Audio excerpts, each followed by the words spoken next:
Hi there, BookTube. It's Ros, and this is it's kind of like part 2 of my wrap-up of the things that I read in November. Why part 2? Because this November, Olive of a Book Olive announced that it was the last time that she would host Non-Fiction November. So I decided that the 4 non-fiction books that I read this November would get a video all to themselves as a sort of celebration of it being the last non-fiction November. So I finished 12 books in November, and as I say, 4 are in that non-fiction video. So this is about the other 8. 3 of them are featured in more detail in other videos. So I'm hoping that I'll be able to make this a slightly sort of snappier and swifter wrap-up of delights and discoveries and disappointments than I sometimes do. So let's see if I can do it and manage not to ramble too much.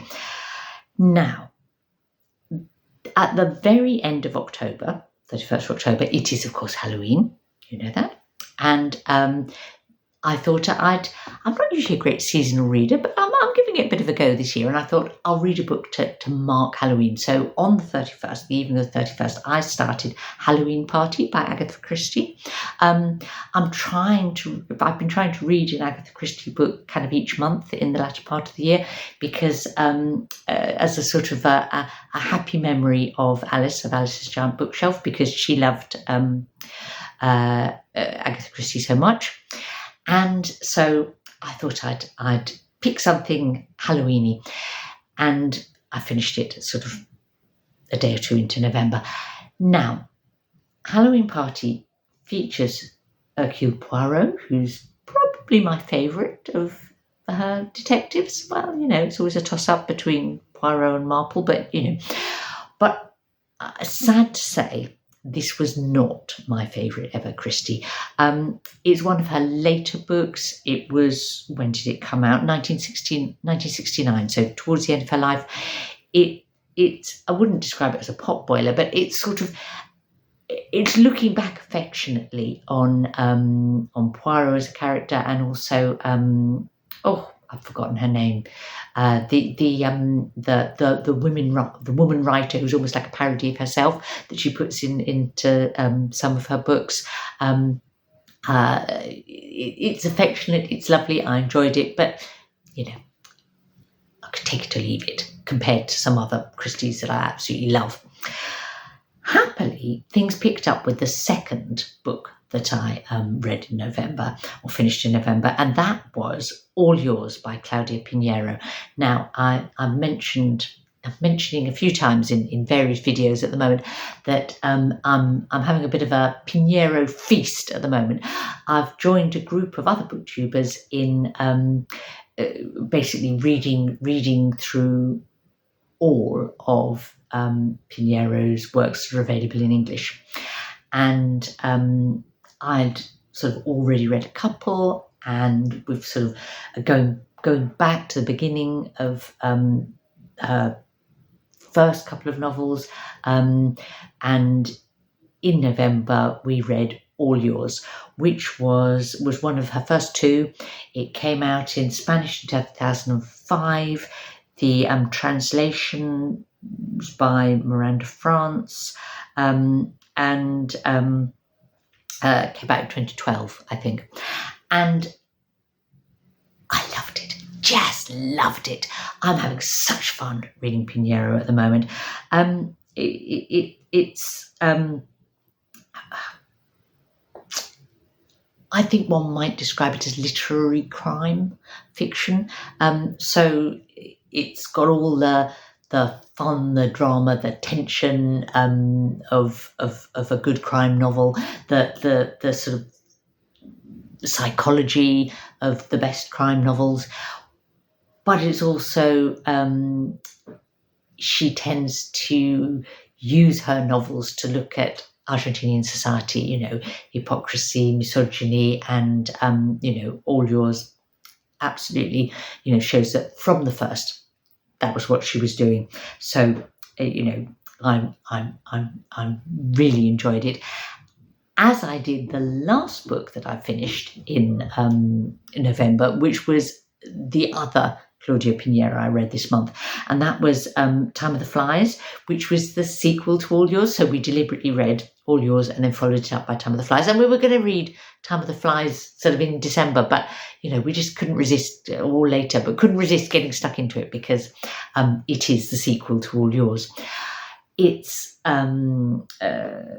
was written in 2022, came out in Spanish in Argentina in 2022, and the translation by Frances Riddle this time was came out in the summer of 2024. So it's the newest of hers to be out, and great translation of a really delightful book. She's just so smart. Time of the Flies is perhaps a little bit more subtle than All Yours. I don't know. She's not afraid to use sort of non-traditional form in her crime writing. They're not your sort of really traditional. They're not detective fiction. They're about why people do things and how, and the context that they're living in and how that shapes what they do. And she's particularly interested in women. She's interested in the place of women in Argentinian society. She's interested in domestic abuse, that kind of a strong feature.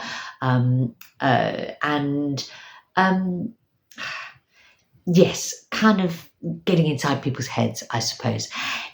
In Time of the Flies, she uses a chorus, but like a chorus in Greek tragedy. In fact, there's real parallels with Medea as a story, and as in a woman that transgresses the expectations of what we think, how we think women should behave, and particularly in relation to being mothers. But it's very contemporary at the same time. And, I'm really looking forward to reading another Piñeiro in December. So, on a bit of a roll with a lovely group of people, and I'll list who they are below. But I won't list all their names here. So, but it's a lovely discussion. Now, I would say if you haven't yet read any Claudia Piñeiro, please do. I feel like I can wholeheartedly recommend her books to all of you. Or if you've only read Elena Knows, which is her best known novel, came out a couple of years ago. It was a big book in, the early 2020s. Do venture into her older ones like All Yours, and as well as the latest coming out like Time of the Flies. But reading All Yours is quite a quick book to read, and I definitely enjoyed Time of the Flies all the more for having read the book that it's sequel to. Although you could read Time of the Flies as a standalone novel. Yeah, read both. Why not? Now, another author that I have sort of this month exhorted you to read if you haven't already read, or to read more of if you've only read one, is Han Kang, the Korean writer, who is our new Nobel laureate for literature. And I think a lot of people read The Vegetarian, but she's got 3 other books that are available in English translation, and I've now read all of them. So in November, I read the last that I hadn't yet read, which was The White Book. That came out in 2016 and was translated by Deborah Smith in the same year. And it's a most beautiful, poetic book. I read it with Ian Powell, who's one of BookTube's brilliant commenters, and What Would We Do Without Them, and a magic buddy reader. I really enjoy reading things with Ian. And it's a story of grief and how we deal with that, written in little vignettes. But as I say, I did a video all about Han Kang's books this month, so I'll stop going on about her and the White Book. But this does give me an excuse to talk about a reading event that I'm helping host in 2025. So Han Kang's most recent novel, We Do Not Part, which came out in Korea in 2021, but it's coming out in English translation in January of 2025. So Katya and I chose it as one of our monthly book choices in 2025 for a Reading the Globe fiction project. So you can choose to join us for any or all of those 12 books. As I say, they're all recent translated fiction with one exception, and I'll point you to my announcement video or Katya's to find out more. But our February choice is We Do Not Part, and so this could be a chance to take up Han Kang if you haven't already, or to read her latest if you haven't, and you want a lovely group of people on Discord to discuss it with, because Katya's got kind of 3 strands to this Reading the Globe event. There's the contemporary fiction one that I'm co-hosting. There's one that's about reading translated YA and middle grade books that she's, and the other host for that is Jack of Spread Book Joy. And she's also reading some classic translated fiction. And as I say, you could dip in, and I certainly will be dipping into all 3 of those. Well, the other 2, as well as the one that I'm hosting and committed to doing all 12. And there is a brilliant Discord server up and running with people exchanging lots of recommendations and ideas already. So I'll put the link to that below, and do join us. There you go. But let's get back to November's books. Okay. And yeah, my November reading. Now, another video that I made this month was me doing a standalone review of the new book by Ali Smith. And Ali Smith is one of my favourite writers, my favourite living writers. She's from Scotland. She writes exciting, innovative fiction. I mean, you could call it experimental. I mean, I think that's sort of, but that's almost, it's a bit of an artificial label, isn't it? She's brave and exciting in how she writes her books, and I love them. And I interestingly, Gliff was not my favourite of her books that I've read so far, but that's judging it by the exceptional standards of Ali Smith's writing rather than, books in general. It's a brilliant book, and, if you want to know more about it, watch the video. As I say, it came out this year, well, just a few weeks ago, and I read it immediately I could in November, and it's part of a sort of two book sequence, and the other part, Gliff, also called Gliff but spelt differently, will come out next year, and I'm really looking forward to that. Now, I read 2 other new or newish books of fiction in November. Both were ones that came out in 2023, and one of those was Nightbloom by Peace Adzo Medie, Ghanaian writer. It's her second novel. Tilly and I read it and picked it as it was our November shared read, and then we've made a discussion video about it, which is what we're reading, a bit of contemporary fiction each month and making a shared video about it. That's going to be on her channel. I think it will be out by the time this video comes out, so I will link to it below so you can hear us talk about it. Now, Nightbloom was on the long list for the Women's Prize for Fiction. It was a very well received book, very positively reviewed. It had a lot to recommend it, but neither Tilly nor I absolutely loved it. And we explain why in the video. And that's not because it wasn't a good book, because it is a good book. It's sometimes about your personal reaction, isn't it? Sometimes you can feel the quality and yet not love the book. And that's what happened, I think, for both of us with Nightbloom. But yeah, maybe go and watch our discussion if you're curious, or if you've read the book and want the opportunity to comment and disagree with us and tell us how wrong we were to not absolutely love it. Funnily enough, I had another book this month where I had that same thing of I could see the quality of the book, and yet it wasn't absolutely the right book for me. It's a mismatch between what I want from a novel and what it gave me, whilst not being in any way a bad book. Quite the contrary. An excellent novel, objectively speaking. Can you be objective about fiction? You know what I mean. So this book was The In-Between by Christos Tsiolkas, the Australian writer. You might know him for The Slap, that won the Booker Prize a few years back. I read that, so this is the second of his books I've read. Again, came out in 2023. Why did I not absolutely love it?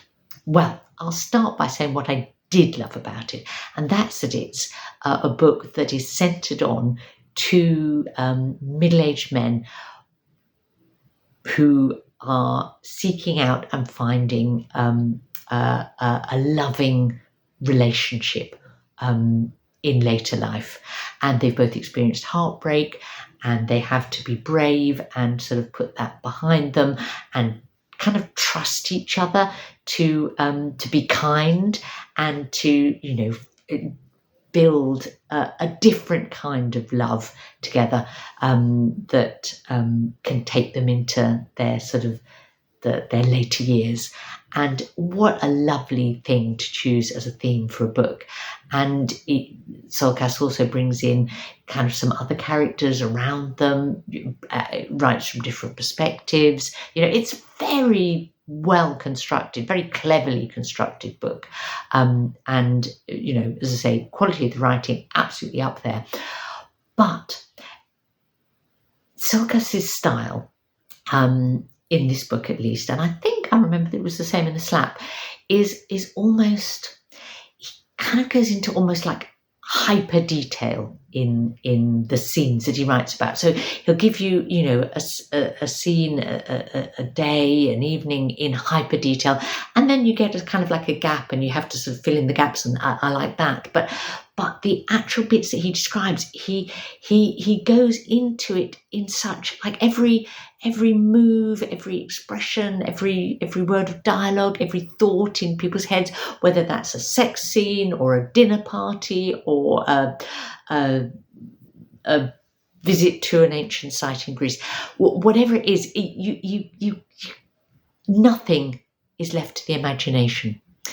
Now, that is an extraordinary skill in a writer. It's completely convincing. When he tells you the sort of nuance of thought of every, his characters involved in a particular scene, that's brilliantly done. But weirdly, it doesn't really satisfy me. And I think that I prefer it when a writer leaves more unsaid and leaves me to guess, or leaves sort of different possible interpretations of the action, people's behaviour, people's words. And that's just me, isn't it? That's not about the book. That's about what I respond best to. So, and how does that play out for you? Are you happy with that kind of hyper detail, or having it all said for you, or I don't know, what do you prefer? As I say, it's definitely a good book, but just not in some ways my cup of tea. So, let's end on a happy note, a book that I wholeheartedly enjoyed just because, it's just the best fun. And that was The Hound of the Baskervilles by Sherlock Holmes, as delivered in audio book form by Stephen Fry. I am on this Sherlock Holmes, Stephen Fry audiobook binge at the moment. I'm feasting on it. It started in October with Victober, and I haven't stopped since. And in